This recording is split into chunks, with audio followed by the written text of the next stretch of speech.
Hello everyone, welcome to stock market trading. हमने हमारे पिछले वीडियो में सीखा types of preferences, difference between them.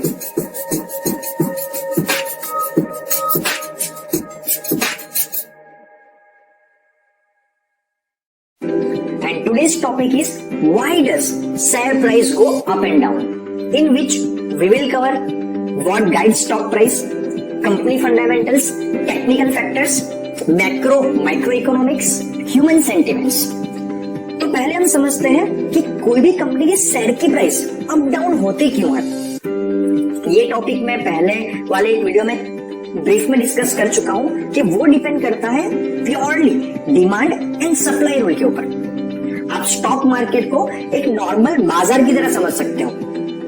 जिसकी डिमांड ज्यादा होगी और सप्लाई कम होगी, लोग उसके लिए ज्यादा पैसे पे करने को तैयार हो जाएंगे, और जिसकी डिमांड कम है और सप्लाई ज्यादा है, वो प्राइस उसकी डाउन जाएगी।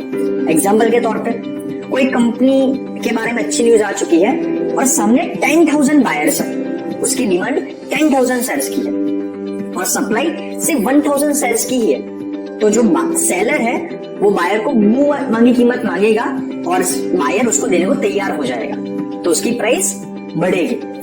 उल्टा एग्जांपल लेके चलते हैं कि उसकी डिमांड सिर्फ 1,000 स्टॉक की है और सप्लाई 10,000 स्टॉक की है, तो यहाँ पे बायर को जिस प्राइस पे चाहिए उस प्राइस पे सेलर को देना पड़ेगा, सेलर को अपनी प्राइस को कम करना पड़ेगा।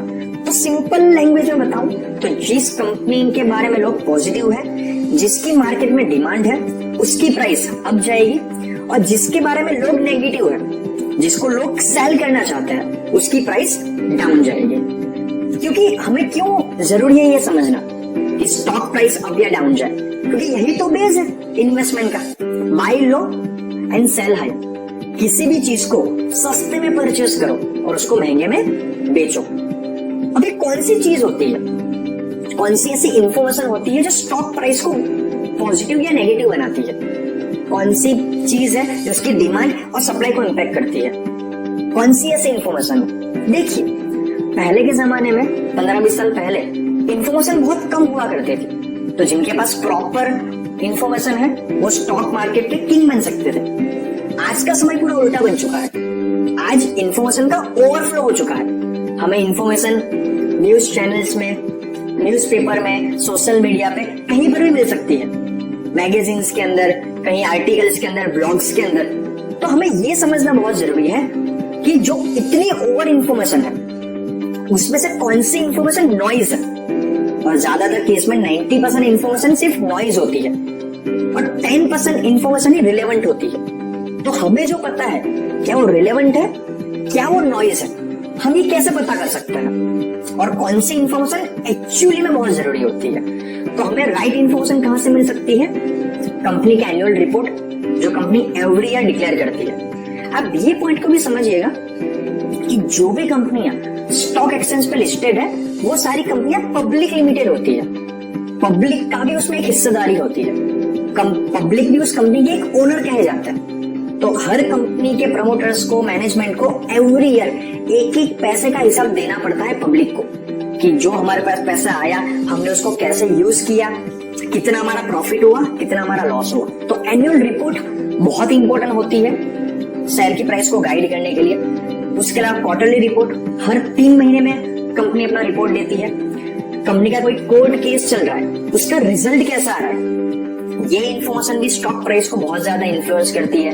कंपनी की press releases, news stories, company की कुछ डीलिंग्स के बारे में न्यूज अगर आ रही है, वो भी एक पॉजिटिव इंफॉर्मेशन होती है। सोशल मीडिया पे लोग कैसी बातें कर रहे हैं उस कंपनी के बारे में, मार्केट में बज़ कैसा है। तो ये सारी कुछ इंफॉर्मेशन है जो हमारे लिए बहुत इंपॉर्टेंट है शेयर की प्राइस को जज करने के अंदर। तो चलिए अभी हम ऐसे 4 फैक्टर समझते हैं कि जो एक्चुअल में सबसे इंपॉर्टेंट होते हैं। पहला फैक्टर, कंपनी फंडामेंटल्स। जनरली ये कोई इंसान कब चेक करता है कि जब उसे उस कंपनी में लॉन्ग टर्म के लिए इन्वेस्टमेंट करना है, क्योंकि आप जिस कंपनी में हिस्सेदारी लेना चाहते हो, जिस कंपनी के शेयर बाय करना चाहते हो, वो कंपनी फंडामेंटली कैसी है ये इसे कहा जाएगा वैल्यू इन्वेस्टिंग, कि आप अच्छी कंपनी में पैसे इन्वेस्ट करो, 5 साल 10 साल के बाद वो कंपनी आपको काफी अच्छा रिटर्न लेके जाएगी। तो इसमें कौन कौन से टॉपिक आते हैं? सबसे पहला अर्निंग्स, क्योंकि हम ये बहुत बार डिस्कस कर चुके हैं कि कंपनी की अर्निंग के साथ एक स्टॉक की प्राइस डायरेक्टली प्रोपोर्शन में होती है। कंपनी की अर्निंग्स बढ़ेगी तो स्टॉक की प्राइस भी बढ़ेगी। तो आप ये चेक कीजिए कि जिस कंपनी में आप इन्वेस्ट करना चाहते हो उसकी अर्निंग्स कैसी है पिछले 2-3 साल के अंदर, क्या अप एंड डाउन तो नहीं हुई है, कंपनी का ग्रोथ कैसा है। देखो, earnings and growth stock price को काफी पॉजिटिवली इन्फ्लुएंस करती है। मैं आपको एग्जांपल देकर समझाता हूँ। पिछले 5-10 साल से HDFC बैंक, जो इंडिया की सबसे बड़ी बैंक में से एक कही जाती है, उसने कंसिस्टेंट अर्निंग दी हुई है, तो लोग उसके बारे में काफी पॉजिटिव है। इसीलिए पिछले 5 सालों में उसकी शेयर प्राइस काफी अप गई है। और वही उल्टा केस यस बैंक की केस की बात करें तो मार्च फरवरी 2020 के अंदर उसके बारे में काफी नेगेटिव न्यूज आई थी, उसकी अर्निंग्स काफी डाउन हो चुकी थी, तो साथ में उसके शेयर प्राइस भी काफी डाउन हो गए। साथ में आप ये भी चेक कीजिए कि कंपनी का मैनेजमेंट एंड गवर्नेंस कैसा है। क्या मैनेजमेंट एथिकल वर्क करता है, प्रोसेस ड्रिवन है, या पास्ट में उसने कुछ फ्रॉड भी किए हुए हैं।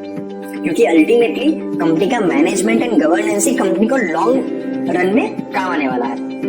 कंपनी के पास क्या ऐसा कोई कॉम्पिटिटिव एडवांटेज है जो मार्केट की बाकी कंपनियों के पास नहीं है? क्या कंपनी के पास यूएसपी है? ये भी उसको लॉन्ग टर्म में बहुत बड़ा इम्पैक्ट करता है। कंपनी का एक्सपेंशन प्लान क्या है, कंपनी के फ्यूचर गोल्स क्या है, कंपनी की डेट पोजीशन कैसी है, कंपनी के ऊपर कितना उधार है, ये चेक करना भी बहुत जरूरी है। क्या कंपनी के ऊपर कोई रिस्क तो नहीं है लोन का? कंपनी के जो प्रमोटर की शेयर है क्या वो प्लेस तो नहीं हुआ? प्लेसिंग का मतलब क्या होता है, कहीं पे उन्होंने गिरवी तो नहीं रखे हुए। क्योंकि कंपनी के प्रमोटर्स, जो कंपनी के ओरिजिनल फाउंडर्स हैं, अगर वो लोग ही अपने शेयर्स को प्लेस करने लग जाएंगे, दैट मींस कंपनी के ओनर्स को अपनी कंपनी में भरोसा नहीं है, तो पब्लिक तो कैसे भरोसा करेगी? तो ये सारे कुछ फैक्टर्स होते हैं जो कंपनी को लॉन्ग टर्म पे इंपैक्ट करता है। और generally company fundamental value investing के लिए काम आता है। वैसे तो हम कंपनी फंडामेंटल्स का पूरा एक पोर्शन डिस्कस करने वाले हैं, जिसमें 4 से 5 घंटे के वीडियोस होंगे, हम डिटेल में डिस्कस करेंगे। दूसरा फैक्टर टेक्निकल फैक्टर, जो generally short term and mid term के लिए, मतलब कि ट्रेडिंग पर्पस के लिए। अभी ट्रेडिंग और इन्वेस्टमेंट में डिफरेंस क्या होता है? इन्वेस्टमेंट का मतलब है आपने एक अच्छी कंपनी